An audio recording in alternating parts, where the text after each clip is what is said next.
Sky TV.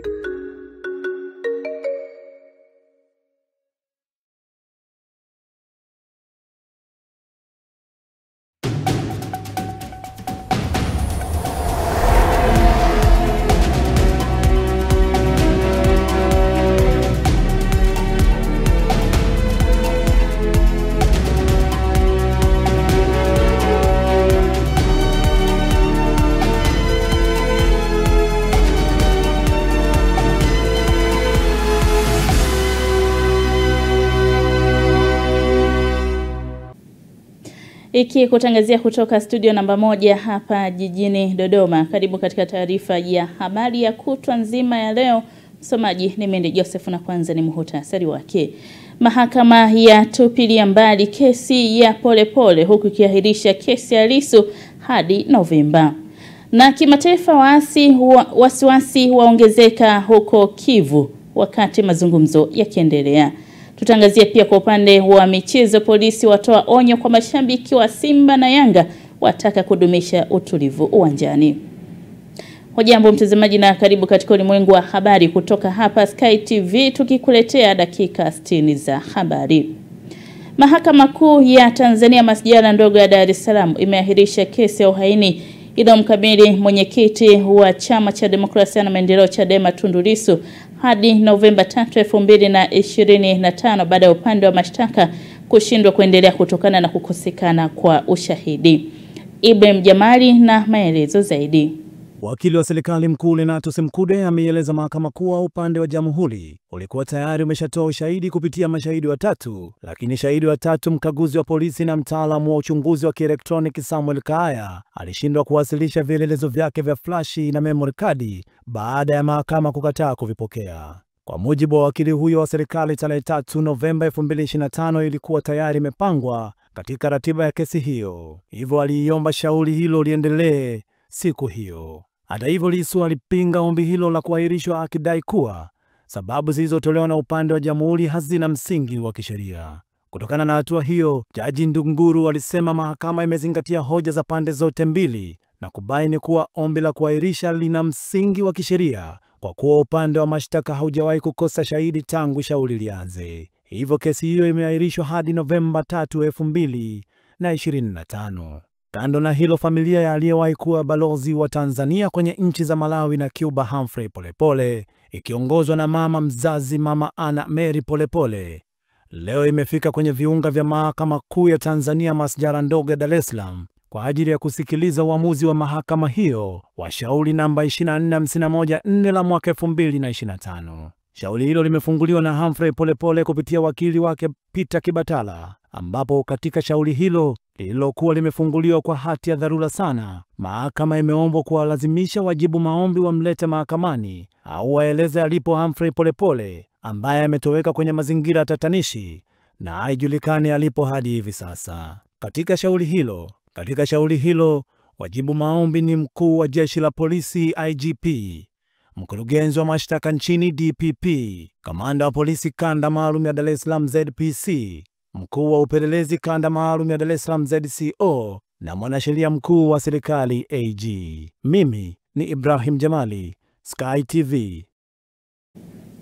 Wakati huo mahakama imetupilia mbali kesi ya Polepole katika uamuzi uliosomwa mahakamani hapo leo na naibu msajili wa mahakama kuu kanda Dar es Salaam Livini Liakinana.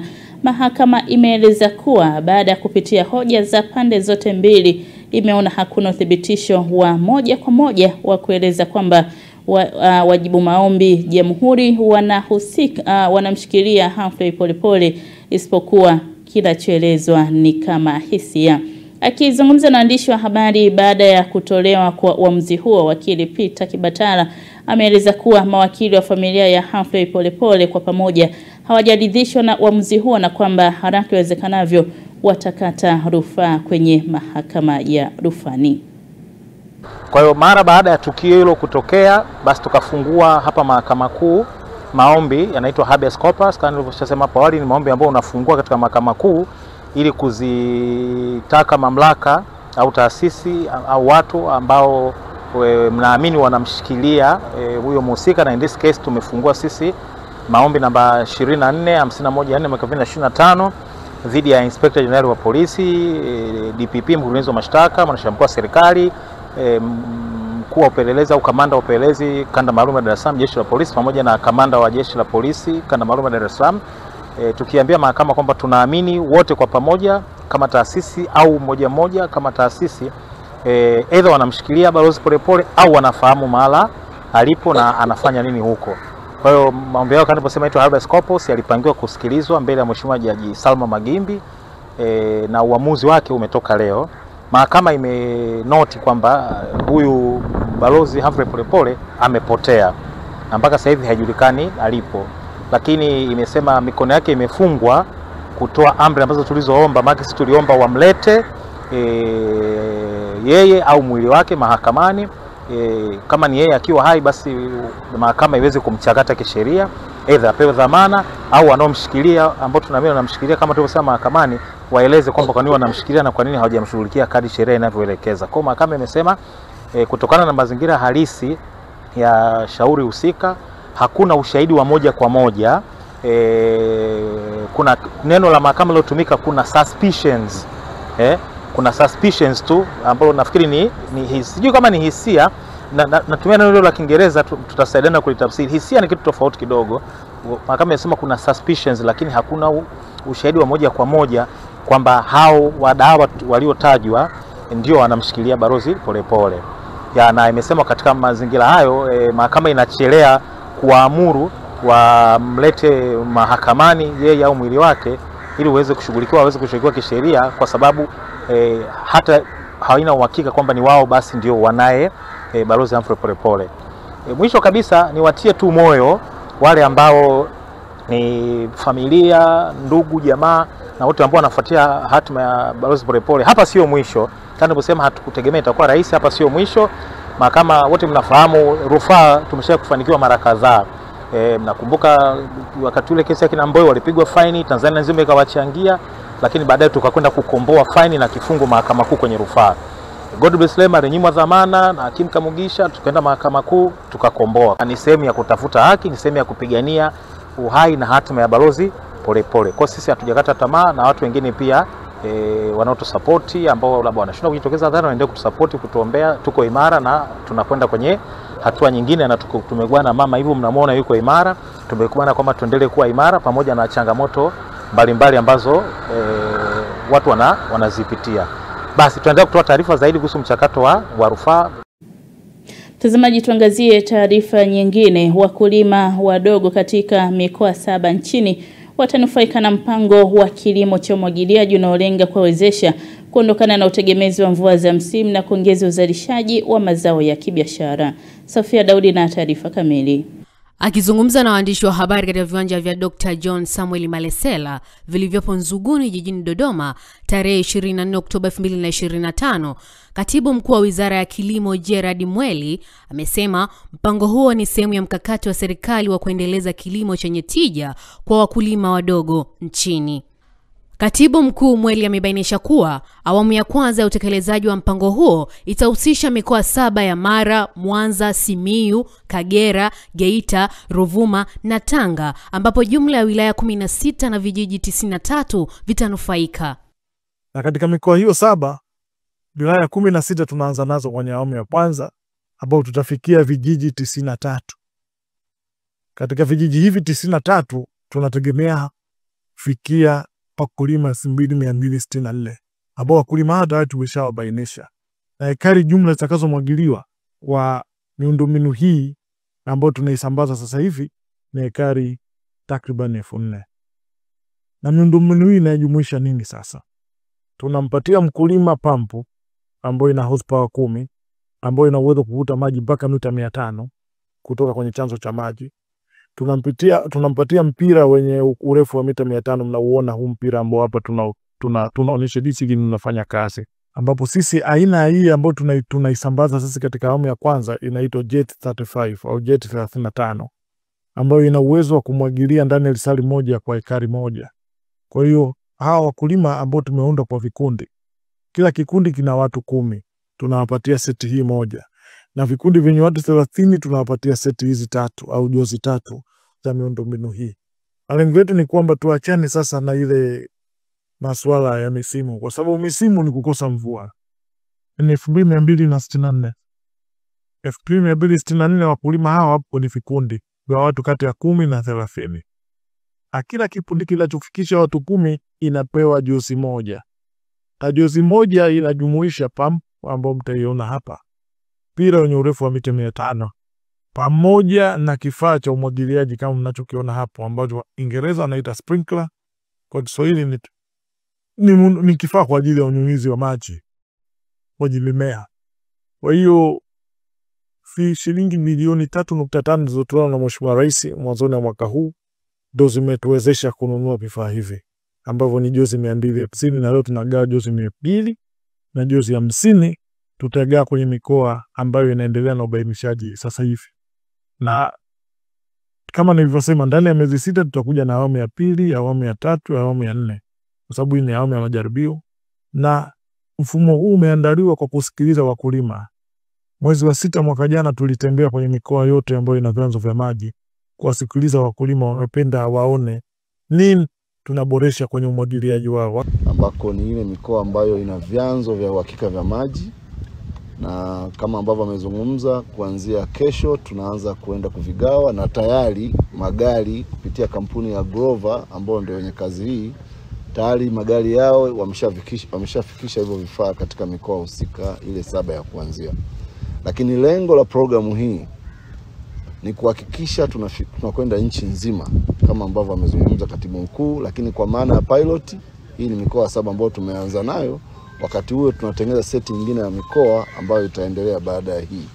Lakini nimesema yako maeneo mengi tunayotekeleza. Kuna swala la ishu ya mifumo ya ugani. Unafahamu tuna idadi ndogo ya maafisa ugani. Sasa ili kuweza kuhakikisha kwamba wakulima wetu wanapata taarifa kamili ili kuongeza tija ambayo ndio kipaumbele, tunatumia mifumo ambayo ni ya kidijitali.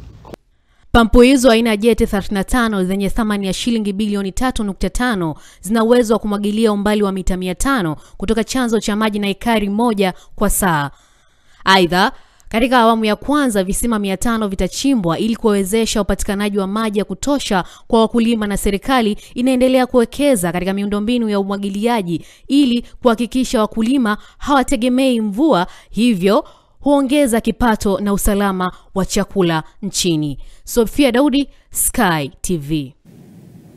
Asante Sofia Daudi kwa undani wa taarifa hiyo. Mtazamaji, tuangazie taarifa nyingine. Mkuu wa mkoa wa Mbeya Beno Malisa amewaonya wananchi wenye nia ya kuvuruga amani kipindi cha uchaguzi, ambapo amesema vitendo hivyo vinaweza kuwanyima wananchi wenye malengo mema haki yao ya kimsingi ya kupiga kura kutokana na vitisho vinavyoenezwa kupitia mitandao ya kijamii. Taarifa ya Upendo Kibetile kutoka mkoani Mbeya inafafanua zaidi.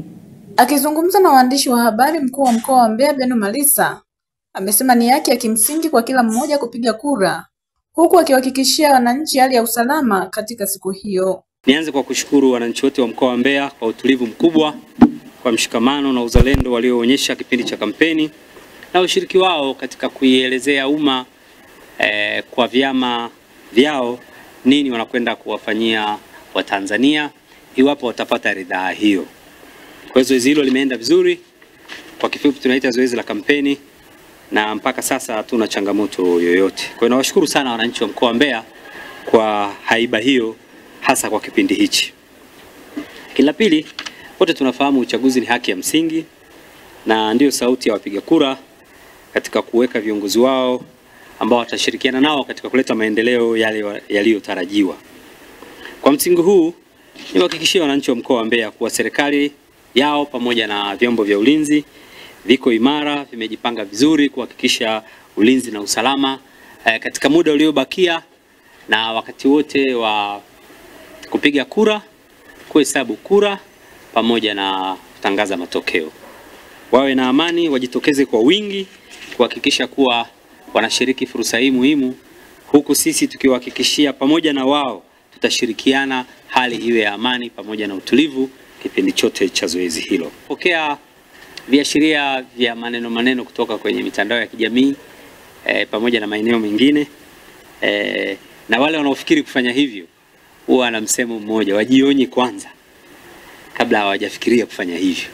Katika hatua nyingine, Malisa ameendelea kuwasisitiza wananchi kujitokeza kwa wingi kupiga kura, huku akiwaomba kutoa taarifa pale wanapoona viashiria vya uvunjifu wa amani. Hivyo nitoe rai kwa wananchi wote waliojiandikisha kupiga kura wajitokeze kwa wingi kwenda kutumia haki yao ya msingi ya kupiga kura. Nchi yetu ni amani na utulivu, hivyo tunapaswa kuilinda kwa nguvu zetu zote. Pamoja na kuwa kampeni imeenda kwa utulivu na kwa amani, basi tuna haki ya kukumbushana kwamba tuna wajibu wa kulinda utulivu tulionao na kutoa taarifa pale tunapoona viashiria vyovyote vya uvunjifu wa utulivu huo. Nikiripoti kutoka mkoani Mbeya, Upendo Kibetile, Sky. Asante Upendo Kibetile kwa ndani wa taarifa hiyo. Mtazamaji unatazama Ulimwengu wa Habari kutoka hapa Sky TV tulionayo usiku huu. Taasisi za kifedha zimeomba kusaidia wafanyabiashara wadogo mipakani. Karibu tena mtazamaji, kama ndio kwanza unaungana nasi. Hii ni Sky TV. Mimi ni Mendi Josefu. Wafanyabiashara wadogo hususan wanawake na vijana wanaofanya biashara katika maeneo ya mipakani wamesema miongoni mwa changamoto zinazowakwamisha kunufaika ipasavyo na fursa za soko la pamoja kutokana na ukosefu wa mitaji ya kutosha, hali ambayo imekuwa ikikwamisha kupanua biashara zao licha ya uwepo wa mahitaji makubwa katika masoko wanayoyahudumia. Amina Ngahewa na undani wa taarifa hii. Wameyasema hayo wakati wa kikao maalum kilichoandaliwa na Baraza la Biashara ya Jumuiya ya Afrika Mashariki EABC kwa kushirikiana na Taasisi ya Ukuaji Endelevu wa Mifumo ya Chakula Afrika AGRA, kilichofanyika katika eneo la Namanga jijini Arusha, ili kuwajengea uwezo wa kuzitambua fursa za soko la pamoja sambamba na kusikiliza wafanyabiashara hao na kubaini vikwazo visivyo vya kiforoza ambavyo vimekuwa changamoto katika biashara za mipakani. Wafanyabiashara hao wamesema wao wamekuwa na mitaji midogo ambayo imekuwa ikiwapa changamoto pindi wanapopata soko kubwa na kushindwa kulimudu. Hivyo endapo taasisi za kifedha zikiwasaidia kuwapa mitaji, wana uwezo wa kuyafikia masoko hayo ambayo kwa sasa yamekuwa yakifanywa na wafanyabiashara wakubwa pekee. Taasisi za kifedha pia ziweze kutuona. Sisi vijana tuna mitaji midogo ambayo sometimes inaweza kutupa changamoto. Umepata soko kubwa lakini huwezi kupeleka bidhaa kwa sababu huna mtaji wa kutosha. Mwisho wa siku anakuja mtu mwingine anachukua soko lako na tunashindwa kunufaika nao. Na kingine pia naweza kuwashukuru Kala Forodha, kwa kweli hamna changamoto ambayo tumeweza kukutana nayo ya kiforodha. Tunapokelea vizuri. Hatupati wa kutuunganisha na masoko, communication. Hatuna na communication na maclienti wa mbali. Pia hatuna taasisi inayotusimamia au inayotuelimisha jinsi ya kupata mikataba hasa tunavyotaka kufanya kazi au kufanya biashara na nchi jirani. Lakini pia changamoto tunayokutana nayo ni vibali maalum hasa pale tunavyotaka kupitisha mizigo yetu kwenda nchi jirani. Tunapata changamoto kubwa sana kwa sababu tunakuwa hatuna direct communication na wahusika wenyewe. Kwa hiyo pale unapotaka kwenda kuvusha mizigo yako unapitia njia refu na unatumia muda mrefu na siku nyingi pia.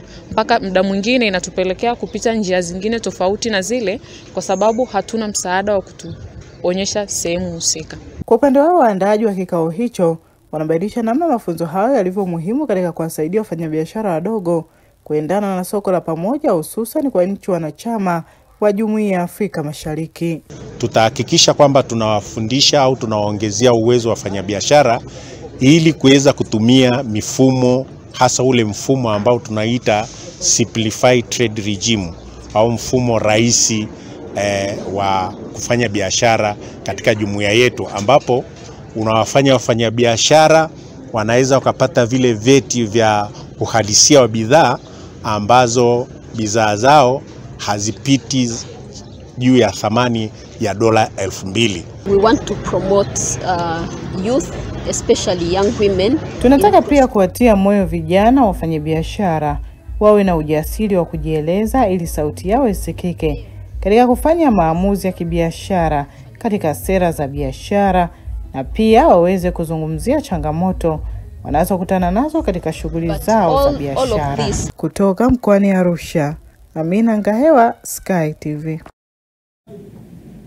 Asante Amina Ngahewa kwa undani wa taarifa hiyo. Na makamu mwenyekiti wa Chama cha Mapinduzi CCM Tanzania Bara, Stephen Wasira, amesema moja ya sharti la haki za binadamu ni kutowazuia wengine kupata haki yao ya kikatiba, ikiwemo kupiga kura kuchagua viongozi watakao waongoza, hivyo hawatawavumilia.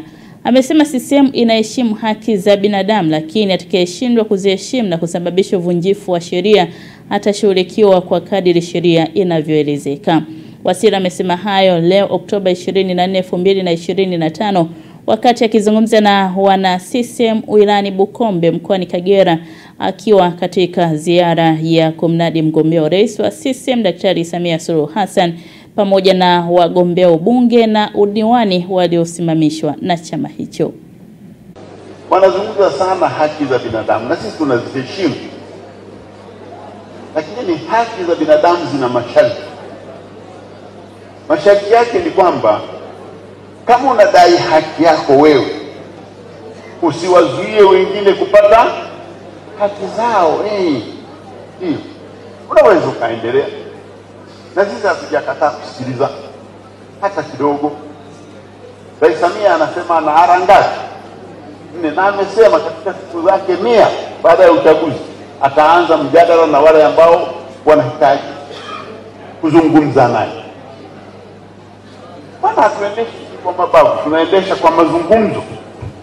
Kwa hiyo kama kuna mmoja anafikiri yeye ana mawazo lakini hayajasikilizwa, bado nafasi ya kufanya nini ya kusikilizwa ipo. Lakini huwezi kusema tena utafanya fujo. Ukifanya fujo huwezi kusikilizwa, utashughulikiwa. Kwa sababu kuna kusikilizwa. Kama hutaki kusikilizwa unafanya namna gani? Unashughulikiwa ili walio wengi wapate amani. Maana ni haki yao kupiga kura. Na sheria ziko zinasema watu wakienda kupiga kura hakuna anayeruhusiwa kuwashawishi kimya au hata waziwazi kwamba wasiende kupiga. Anaingilia haki yao. Sheria ziko. Kwa hiyo yule anayetaka kukuletea maneno mwambie lakini sheria ziko. Wewe una haki ya kukataa kwenda kupiga kura, ni haki yako. Hakuna anayekwambia lazima ukapige. Lakini na wewe usiwaambie wengine wasiende, maana ukiwaambia unavunja haki zao. Na nzuri tuelewane kwa hilo. Kwa sababu vinginevyo tutakuwa tunahangaishana. Tunahangaishana bure.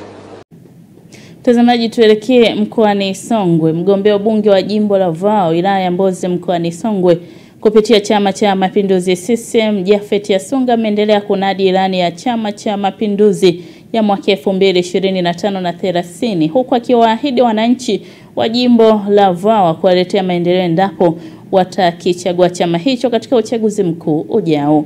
Jioni Kiango kutoka mkoani Songwe ametuandalia ripoti hii. Akizungumza katika mkutano wa kampeni uliofanyika katika kata ya Ihanda, Mheshimiwa Yasunga aliwahakikishia wananchi wa kata hiyo na jimbo la Vwawa kwa ujumla wa serikali ya CCM ina mpango madhubuti ya kutatua changamoto ya upatikanaji wa maji safi na salama katika maeneo mbalimbali ya jimbo hilo. Ambalo nafikiri ni jambo muhimu sana. Maji, umesema vijiji 4 vina maji, 5 vina maji, vijiji 3 havina maji. Lakini hata hapa ambapo maji yapo bado pana changamoto. Maji hayapatikani muda wote. Uongo kweli? Sasa tutalifanyia kazi. Tutaangalia hatua 2. Nataka niwaambie wanayanda, hatua 2 tutazifanyia kazi. Tutaangalia kama mito iliyopo kama maji yanatosha. Kama hayatoshi, tutaleta na visima, tuchimbe visima vya chini. Kama tulivyofanya pale Vwawa, kata ya Asanga, tumechimba visima 2. Kama tulivyofanya kule Namronga, kama tulivyofanya baadhi ya vijiji, tumechimba chini, tumepata visima virefu, tumepata maji ya kutosha. Kama tukikuta maji hayatoshi, tutaleta visima. Na mimi kila mwaka napewa visima 5. Hata nikipewa kimoja na kuletea wewe. Ukiona wanaihanda wanazaliana vizuri, tunaongeza cha pili. Mambo yanaenda. Yanda oye! Yanda oye! Lakini mradi wa pili utakaopita Ihanda. Sisi tulijenga hoja kule bungeni, tulitaka serikali iende ikachukue maji kutoka ziwa Tanganyika, lakini wataalamu walipokuja wakaenda kule ziwa Tanganyika, wakaenda huko Momba, wakakuta mto Momba una maji mengi sana. Kwa hiyo wakasema badala ya kwenda umbali mrefu kwenda ziwa Tanganyika, tuchukue maji ya mto Momba yaje Tunduma, yaje yapite Ihanda hapa, yaende Vwawa, yaende mpaka Mlowo. Rais kakubali, katoa bilioni 125 kwa ajili ya huo mradi. Mara utakapokamilika, tatizo la maji Ihanda litakuwa limekwisha, mambo yatakuwa yamekwenda vizuri kabisa. Piga makofi kwa Daktari Samia Suluhu Hassan. Kwa hiyo swala la maji liko hivi.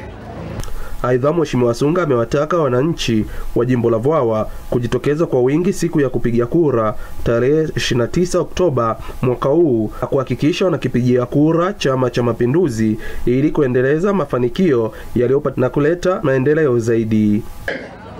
Nachotaka niseme Wanaihanda, ya kusema yako mengi. Maboma ya shule tutaendelea nayo, tutakamilisha. Nataka ikifika mwaka 2030 tusiwe na boma lolote ambao halijakamilika. Nataka ikifika mwaka 2030 tuwe na barabara za lami kadhaa. Nataka ikifika mwaka 2030 tuwe na maji kwa wananchi wetu, tuwe na huduma za afya, tuwe na ulinzi na usalama kama mlivyofanya katika kata ya Ihanda. Miradi ni mingi, mambo mengi. Yote hizi huduma zikiwepo, wananchi wa Ihanda, wananchi wa Majengo wataishi maisha yenye furaha, maisha yenye upendo, wataipenda nchi yao. Ndio maana sisi tumekuja Chama cha Mapinduzi. Niwaombe tarehe 29 siku ya Jumatano ijayo, asubuhi na mapema, wale mliojiandikisha kupiga kura wote, kuna watu hapa wamesema CCM ilishapita, hakuna haja kwenda kupiga kura. Nataka niwaambie, kura zitakazohesabiwa ni zile zitakazopigwa siku hiyo.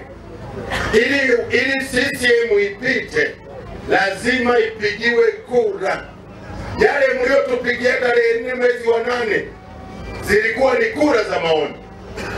Sasa ile kazi tutaimalizia tarehe 29. Wahi asubuhi na mapema, usivae sare ya aina yoyote na ya chama chochote.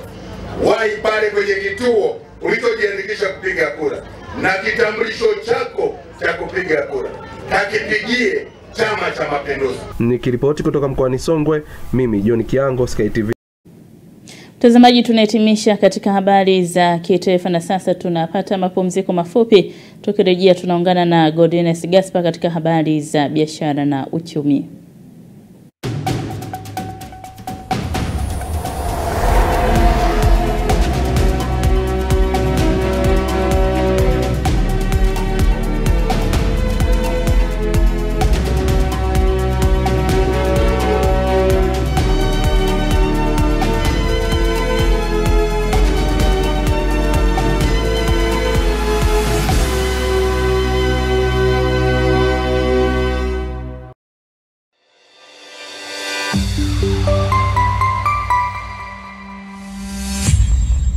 Sky TV.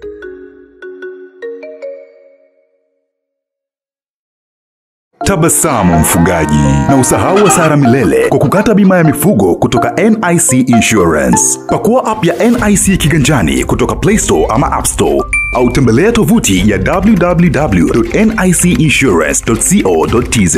NIC Insurance, sisi ndio bima.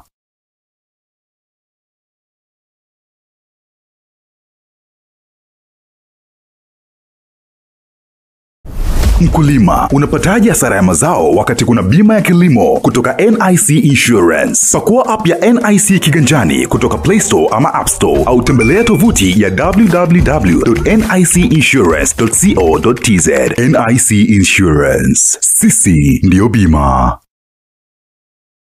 Usitishwe na gharama za ziada au hasara zinazoweza tokea safarini kwa kuachwa na ndege, kupoteza mizigo, kuumwa, ajali au hata kushtakiwa kwa sababu una travel insurance, bima ya safari kutoka NIC Insurance. Pakua app ya NIC kiganjani kutoka Play Store ama App Store au tembelea tovuti ya www.nicinsurance.co.tz.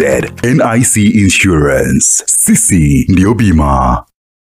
Sky TV inakukaribisha mfanyabiashara, mjasiriamali, taasisi na mashirika mbalimbali kutangaza biashara yako kwa gharama nafuu. Sky TV itafurahi kuwa sehemu ya kufanikisha ndoto yako ya kukua kibiashara. Karibu utangaze nasi ili kuwafikia wateja wengi kutoka maeneo mbalimbali ndani na nje ya nchi. Kwa maelezo zaidi, wasiliana na mkuu wa kitengo cha masoko kupitia simu namba 0673 33 61 99 au 0794 96 3336. Wakati wa kukua kibiashara, taasisi au shirika lako ni sasa. Changamkia fursa hii.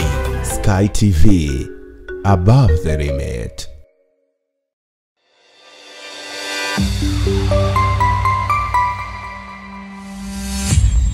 Sky TV.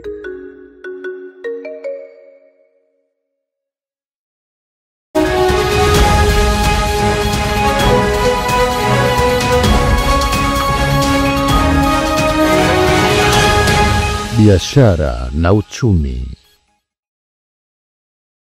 Karibu katika habari za biashara na uchumi. Jina langu ni Godliness Gaspar. Meneja mkuu wa chama kikuu cha ushirika cha Taneku Limited, Mohamed Mwenguku, ametoa wito kwa taasisi za kifedha kuharakisha ulipaji wa fedha za wakulima wa korosho na kuhakikisha kuwa wanatoa taarifa mapema kuhusu mwenendo wa malipo badala ya kusubiri malalamiko kutoka kwa wakulima ndipo wachukue hatua.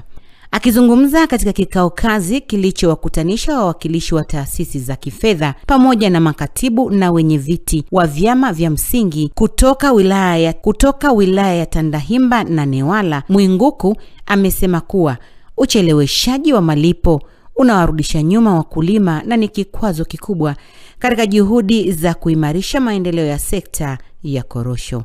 Amesisitiza kuwa taasisi za kifedha zinapaswa kuwa na uwazi, uwajibikaji na utendaji wa haraka ili kuhakikisha wakulima wananufaika ipasavyo na jasho lao. Kuna swala zima la ucheleweshaji wa malipo. Kama inatokea malipo yanatoka labda benki moja kwenda kwenye benki, kutoka NMB kwenda CRDB, NMB, PBZ. Yaani kuna changamoto pia baadhi ya benki kuchelewesha malipo. Ni waombe sana. Kitu ambacho mimi nimejifunza, kadri matatizo yanapojitokeza, watu wanakaa na kutafakari na kutafuta ufumbuzi wa ile tatizo. Sawa? Kwa hivyo kama utaratibu huu utaendelea wa kuchelewesha malipo ya wakulima kutoka benki moja kwenda benki nyingine, kitakachofanyika, serikali itakaa na kutafuta namna bora ya kuondoa ile tatizo. Na mimi hofu yangu ni kwamba inawezekana benki zikakosa biashara. Kwa sababu hakuna atakaye kubali mkulima na alamika kumbe malipo yamekwama labda benki fulani. Sasa niwaombe sana watu wa benki, ukiletewa mkeka wa malipo, mulipe kwa wakati hata kama ile malipo yanaenda kwenye benki nyingine. Wakati wa mikutano mikuu nadhani watu wengi sana walikuja kutafuta account number za AMCOS, account number za wakulima. Basi watoe huduma mzuri, na ikiwezekana kipindi hiki cha msimu waongeze watendaji kwenye matawi ya huko kwenye korosho, au sio? Kwa sababu unajua kazi inakuwa ni nyingi sana, miamala inakuwa ni mingi. Kwa hiyo waombe sana muharakishe malipo ya wakulima.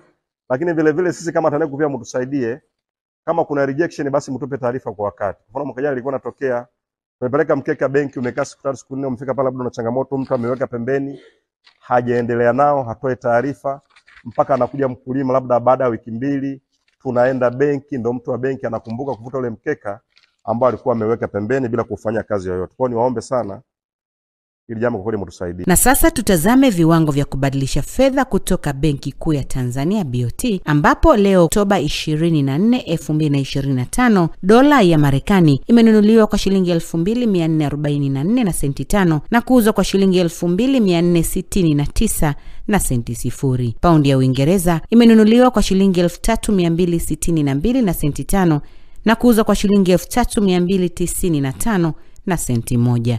Euro ya Ulaya imenunuliwa kwa shilingi 2835 na senti 7 na kuuzwa kwa shilingi 2864 na senti 0. Randi ya Afrika Kusini imenunuliwa kwa shilingi 141 na senti 0 na kuuzwa kwa shilingi 142 na senti 4. Shilingi ya Kenya imenunuliwa kwa shilingi 18 na senti 8 na kuuzwa kwa shilingi 19 na senti 0. Na shilingi ya Uganda imenunuliwa kwa shilingi 0 na senti 6 na kuuzwa kwa shilingi 0 na senti 7. Na huo ndo mwisho wa habari za biashara na uchumi. Jina langu ni Godliness Gaspar.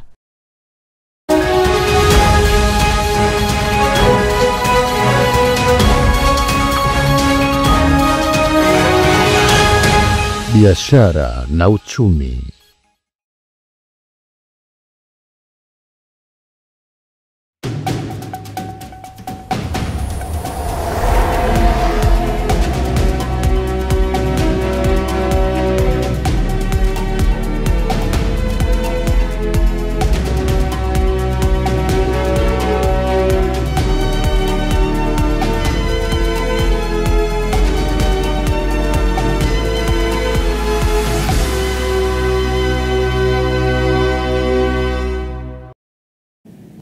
Asante Godliness Gaspar katika mkusanyiko wa habari za biashara na uchumi. Mtazamaji, na moja kwa moja kwa sasa tunaungana na Pius Jayunga katika habari za kimataifa, ambapo huko kubwa zaidi ni wasiwasi umeongezeka huko Kivu wakati mazungumzo yakiendelea.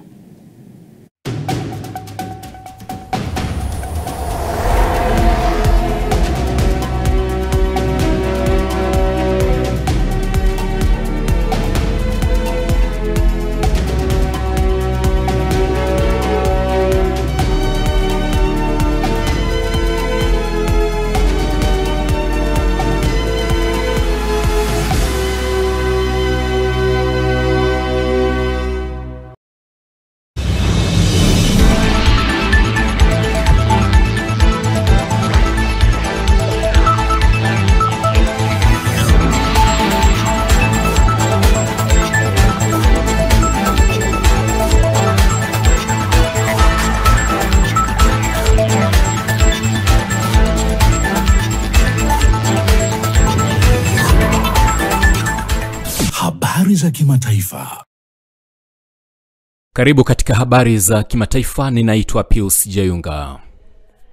Wakati mazungumzo ya amani yakiendelea mjini Doha kati ya serikali ya Kongo na waasi wa AFC mkato M23, hali ya wasiwasi imeongezeka tena katika maeneo ya mashariki mwa nchi hiyo. Kutokea Goma, viongozi wa kundi la AFC mkato M23 wamelaani kile walichokiita uvunjaji kwa mara wa makubaliano ya kusitisha vita unaofanywa na jeshi la taifa la Kongo pamoja na washirika wake. Wamesema maeneo kadhaa waliokuwa wakiyadhibiti yameshambuliwa kwa mabomu katika wilaya za Walikale, Masisi na Kalehe, ikiwamo kiwanda cha uchimbaji dhahabu cha Twangiza ambacho kimeripotiwa kushambuliwa mara 2 mwezi Oktoba.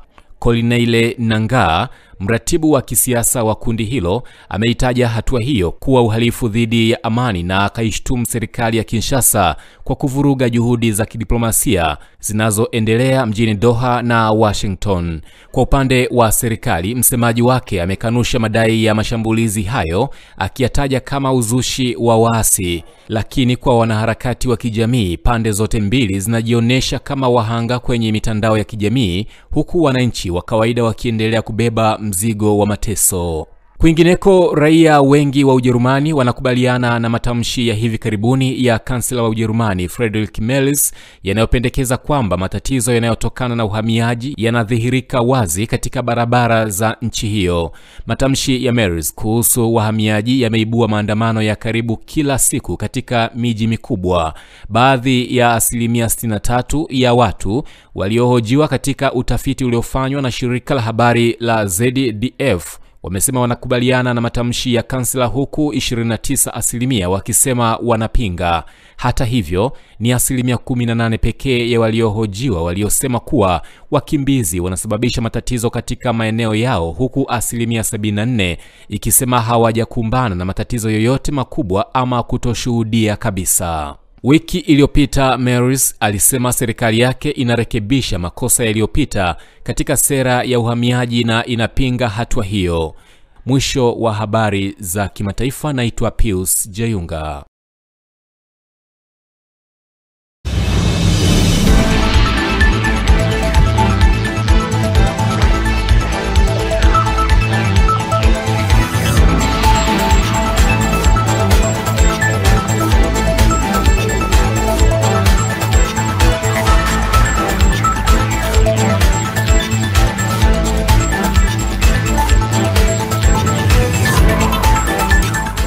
Habari za kimataifa.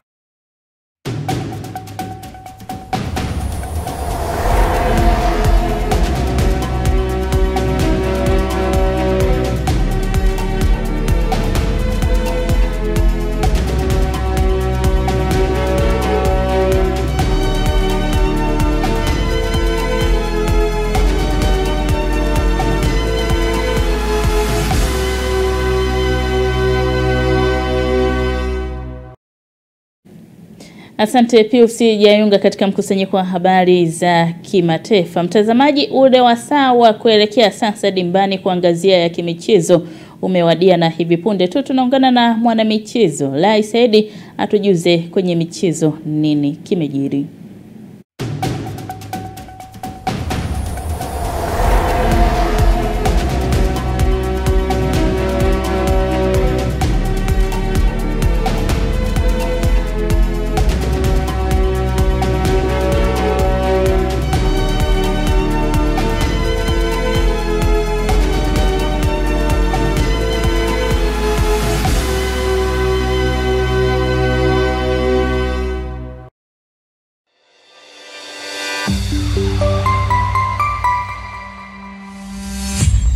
Sky TV.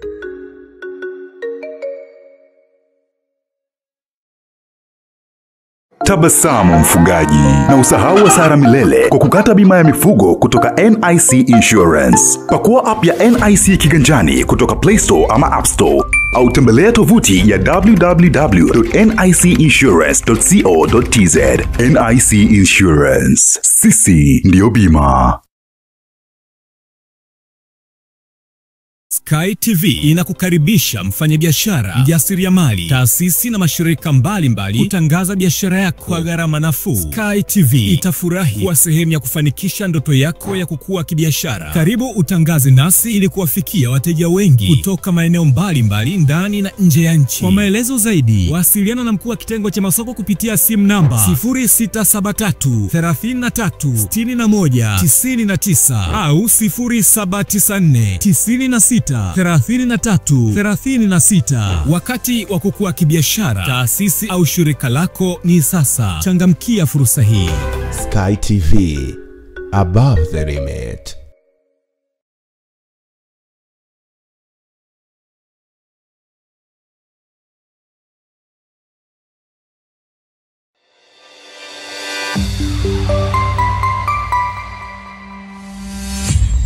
Sky TV.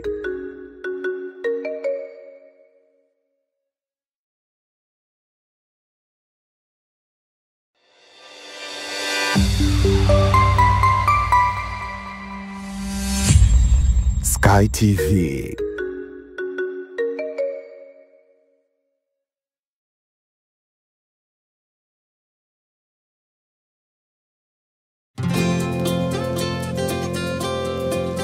Iyula Malaika Sekondari iliyopo Kingoluilo, Morogoro mjini ni shule ya bweni na kutwa ya wavulana na wasichana wa dini zote, kidato cha kwanza hadi cha 6. Inawatangazia nafasi za masomo kidato cha 5 2025 kwa tahasusi za HGK, HKL na HGL.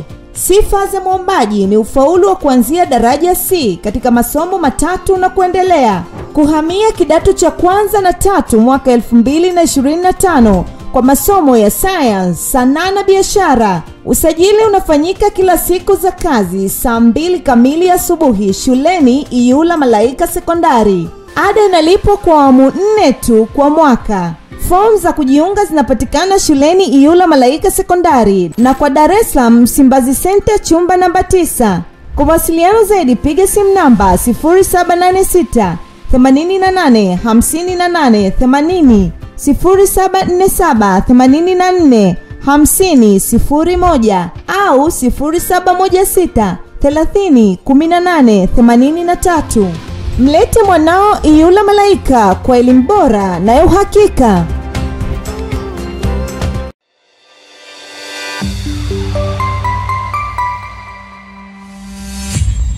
Sky TV. Michezo na burudani inaletwa kwenu na ZIC.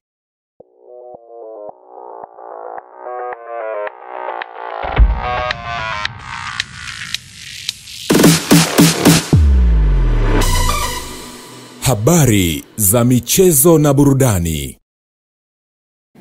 Habari za usiku, mtazamaji wa Ulimwengu wa Habari. Sasa ni wasaa kuelekea viwanjani kwenda kufahamu taarifa za kimichezo. Ungana nami mwanamichezo wako Lai Saidi.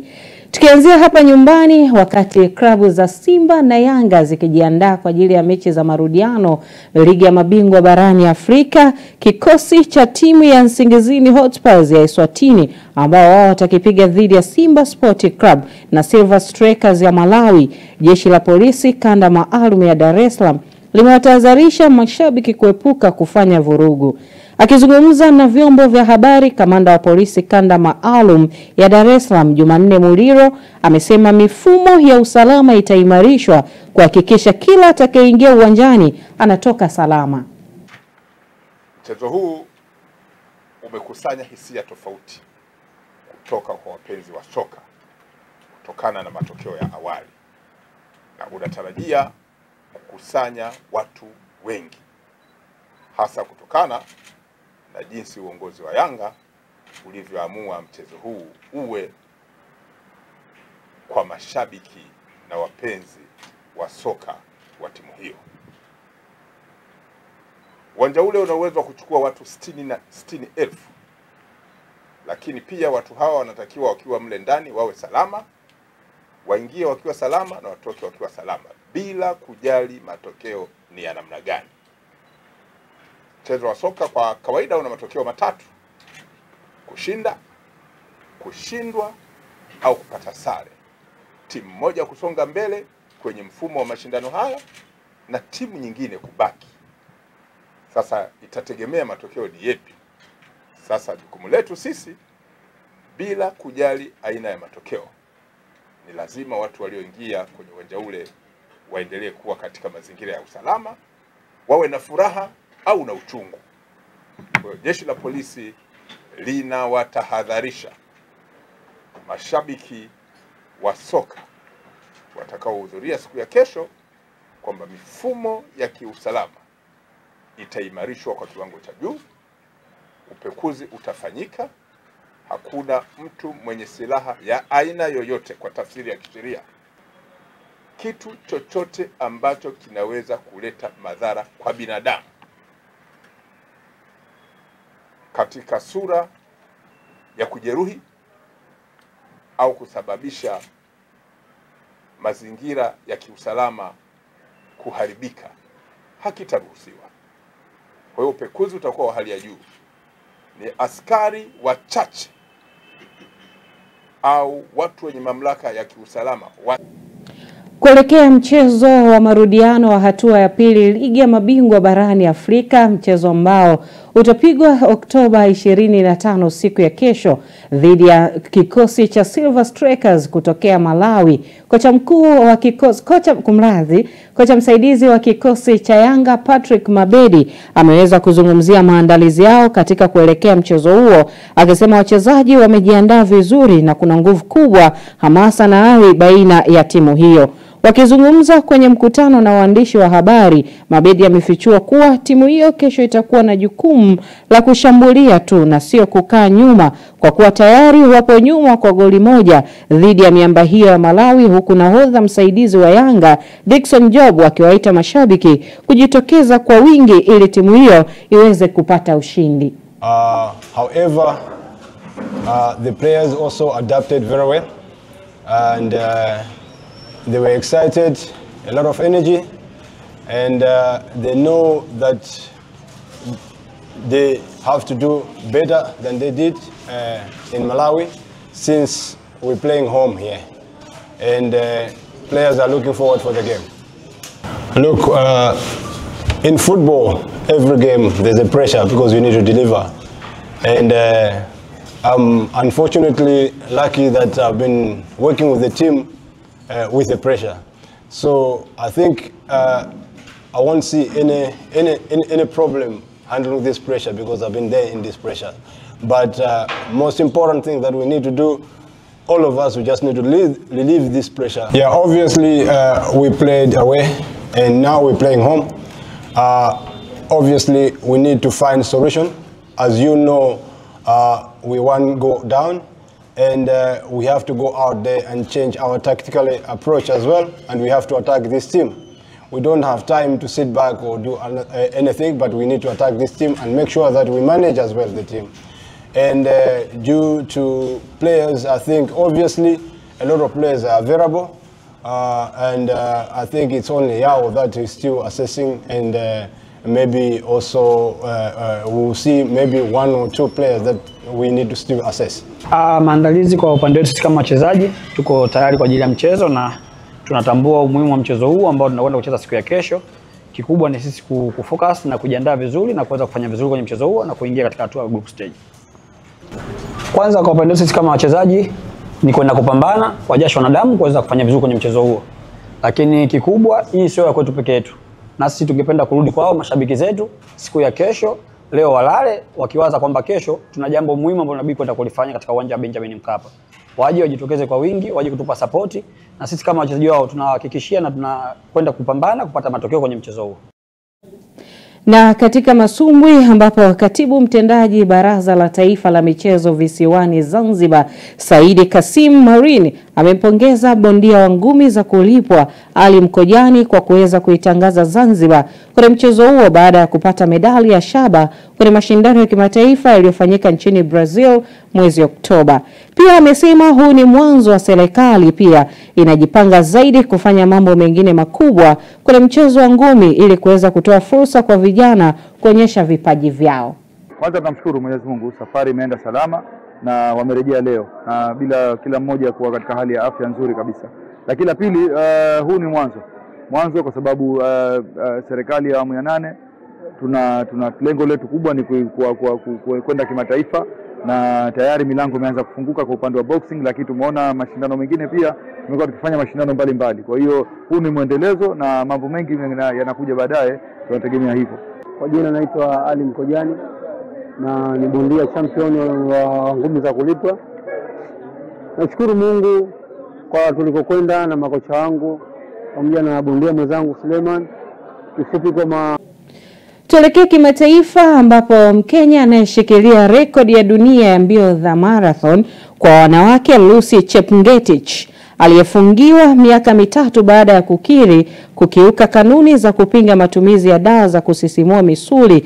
Bado muda wake akitumia muda wa masaa 2 dakika 9 na sekunde 56 utaendelea kutambulika, kwani uliwekwa kabla ya kupatikana na kosa hilo. Chepngetich alivunja rekodi hiyo mjini Chicago, Marekani, ambapo ilikuwa ni Oktoba mwaka jana, kabla ya kusimamishwa kwa muda Julai mwaka huu na kitendo cha maadili cha riadha IAU baada ya sampuli yake ya damu iliyochukuliwa Machi 14 kugundulika kuwa na hydrochlorothiazide, ambayo ni dawa inayotumika kutibu uvimbe wa maji mwilini na shinikizo la damu. Sampuli hiyo ilionyesha kiwango cha 3800 cha HCTZ ambacho kiko juu kilinganisha na kiwango cha chini kinachohusishwa na wakala wa dunia kwa kupambana na doping. Hapo awali Chepngetich alikanusha makosa hayo na kushindwa kueleza chanzo cha matokeo hayo hata baada ya uchunguzi wa kina wa AIU ulioshirikisha uchambuzi wa dawa, virutubisho na data ya simu yake. Kwingineko ni kiungo mshambuliaji wa klabu ya Arsenal Gabriel Martinelli ameeleza shauku yake ya kutaka kuwa sehemu ya kikosi cha timu ya taifa ya Brazil kitakachoshiriki fainali za kombe la dunia kwa mwaka 2026 zitakazopigwa Marekani, Mexico pamoja na Canada.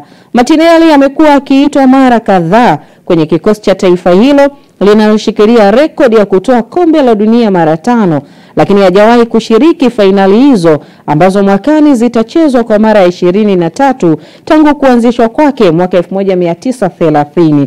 Kiungo huyo mwenye umri wa miaka 24 amekuwa na kiwango bora akiwa na kikosi cha Arsenal, ambaye anaamini huenda ikamshawishi kocha mkuu wa Brazil Carlo Ancelotti kumuita kwa ajili ya fainali za kombe la dunia ambazo zimepangwa kuanza kutimua vumbi Juni 11 mwaka 2026. Amesema amekuwa na muendelezo mzuri kwenye klabu yake na sasa amejipanga kuisaidia nchi yake ili kufanikisha mpango wa kurejesha ubingwa wa dunia ambao aliupoteza mwaka 2006 katika fainali zilizofanyika nchini Ujerumani.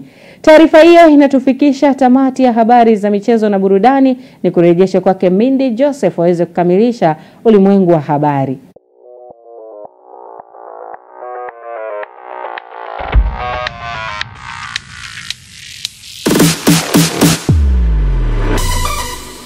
Habari za michezo na burudani. Michezo na burudani imeletwa kwenu na ZIC.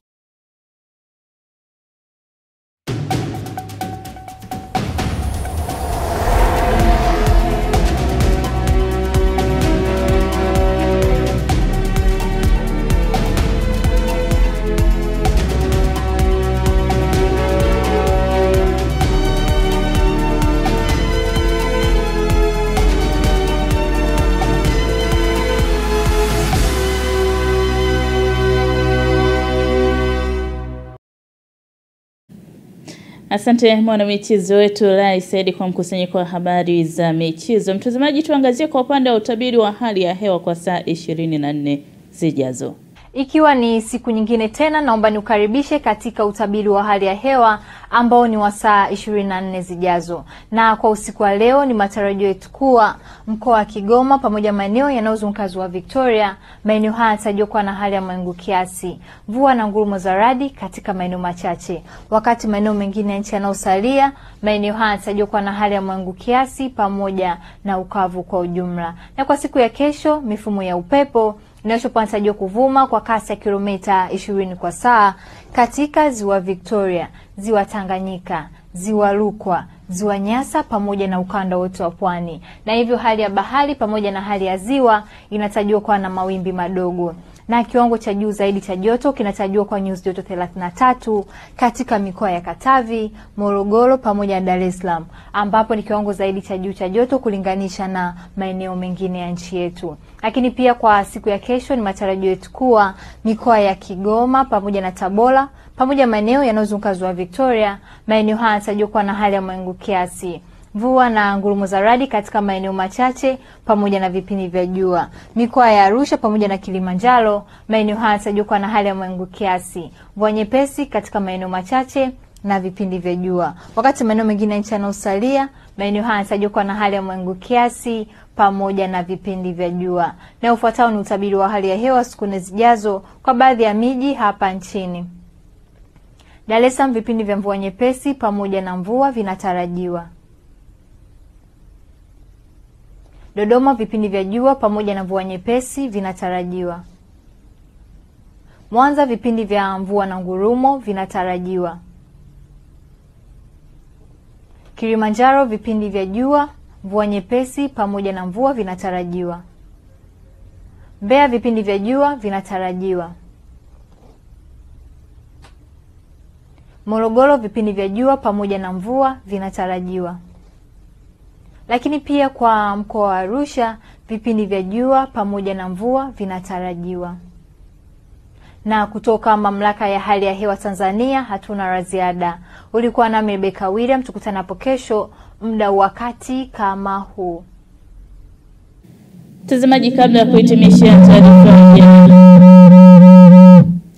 Mtazamaji, kabla ya kuhitimisha taarifa ya habari ya kutwa nzima ya leo, tupate muhtasari wake. Mahakama ya tupilia mbali kesi ya Polepole huku ikiahirisha kesi ya Lissu hadi Novemba. Kimataifa, wasiwasi umeongezeka huko Kivu wakati mazungumzo yakiendelea. Na katika michezo, polisi watoa onyo kwa mashabiki wa Simba na Yanga wataka wadumishe utulivu viwanjani. Mtazamaji, na huo ndio mwisho wa taarifa ya habari ya kutwa nzima ya leo kutoka hapa Sky TV. Kwa taarifa nyingine ya habari, usikose kuungana nasi muda na wakati kama huu hapo kesho. Kwa niaba ya wote walioshiriki kuandaa taarifa ya habari, jina langu ni Mindi Joseph, nikutakie utazamaji mwema wa vipindi vinavyoendelea kutoka hapa Sky TV.